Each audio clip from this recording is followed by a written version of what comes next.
Eh, Oke, oke. Tolong. Partners ya.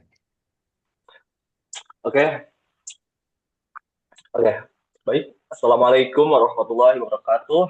Selamat sore yang kami hormati Bapak Dr. Insinyur Acep Irham Qurani, selaku dosen pengampu mata kuliah Mobile Technology, serta rekan-rekan sekalian. Pada kesempatan kali ini, kami kelompok yang beranggotakan saya Fauji Nur Syabani, Gilang Anugrah, Nandi, dan Raja Maulana.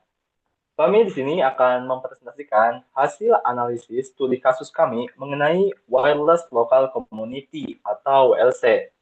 Nah, fokus utama kami hari ini adalah membedah bagaimana konsep WLC ini relevan, bergeser, dan diterapkan dalam ekosistem digital Indonesia pada tahun 2045 dan tahun 2025.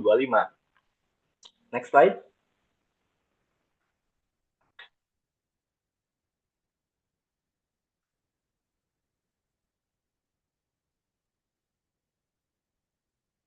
Next slide. Oke, sebelum kita mulai ke latar belakang dan masalah, kita akan mulai dulu dari pertanyaan mendasar. Why? Mengapa kita membahas WLC? Nah, dulu layanan berbasis lokasi atau LBS seringkali dianggap mengganggu atau intrusif. Nah, sistem itu hanya mengirimkan iklan berdasarkan koordinat GPS tanpa peduli konteks psikologis penggunanya. Hal tersebut mengakibatkan pengguna merasa diteror spam. Namun, melihat kondisi Indonesia saat ini, kita adalah pasar yang sangat matang. Penetrasi internet di Indonesia hampir menyentuh 80% dan dominasi transaksi seluler mencapai 67%.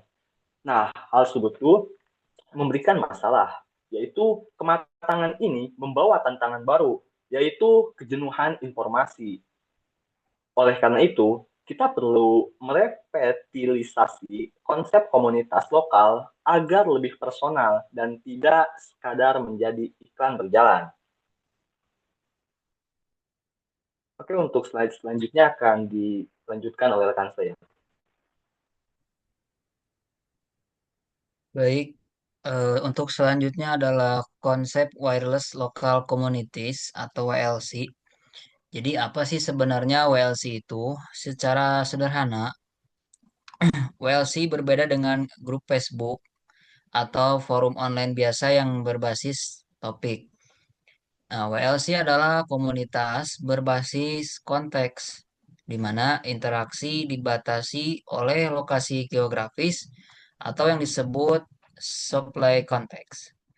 Nah, untuk menganalisisnya, kami menggunakan teori activity. Nah, di sini aktivitas berbagai informasi dilihat sebagai kerjasama antara subjek, alat, dan objek. Nah, untuk menciptakan apa yang disebut sinergi informasional, di mana informasi individu berubah menjadi pengetahuan berharga bagi komunitas. Untuk slide selanjutnya akan dijelaskan oleh rekan saya.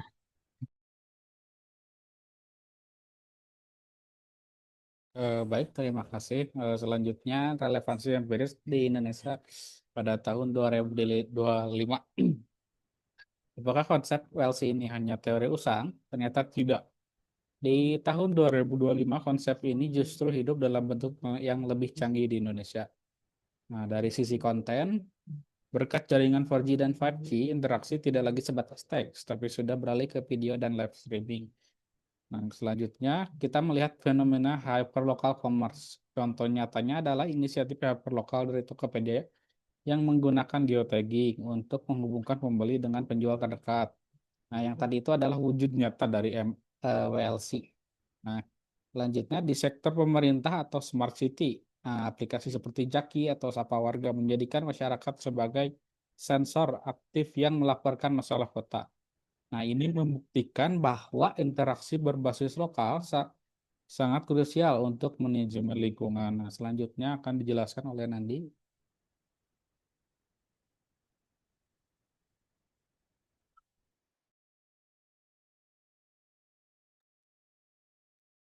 untuk bagian analisis kesenjangan gap analisis, meskipun relevan, kami menemukan kesenjangan atau gap yang signifikan antara teori WLC awal dengan realitas saat ini. Yang pertama, teknologi. Dulu kita bicara SMS dan GPS akurasi sedang. Sekarang kita bicara hyper precision hingga level meter menggunakan IoT dan beacon. Kedua, interaksi. Dulu, pengguna harus aktif mencari. Sekarang AI dan machine learning secara proaktif memberi rekomendasi sebelum kita memintanya. Tiga, ini yang paling krusial. Konsep lama mengizinkan privasi yang longgar. Namun, dengan adanya UU PDP, perlindungan data pribadi yang berlaku penuh Oktober 2024, pengelolaan data lokasi harus sangat ketat. Yang terakhir, kepercayaan. Dulu kita percaya sesama pengguna. Sekarang, karena banyaknya scam, kepercayaan bergeser ke influencer atau key opinion leaders yang wajahnya kita kenal.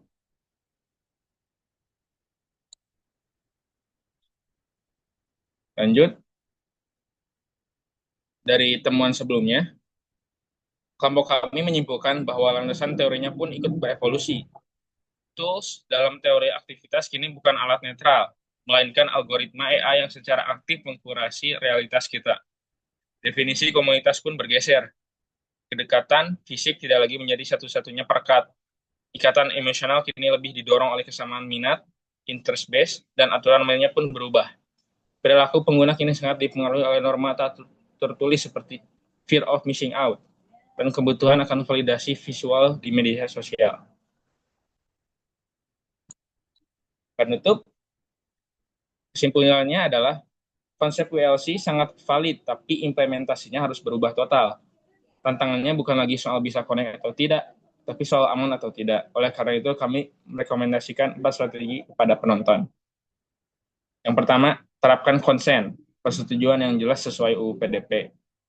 Kedua, gunakan tokoh lokal, agen resmi untuk membangun kepercayaan untuk mengatasi scam. Tiga, fokus pada konten visual, video, tinggalkan format teks padat. Terakhir, kolaborasi data dengan pemerintah daerah. Sekian penjelasan dan presentasi dari kami. Mohon maaf bila ada kesalahan. Kelompok kami undur diri. Wassalamualaikum warahmatullahi wabarakatuh.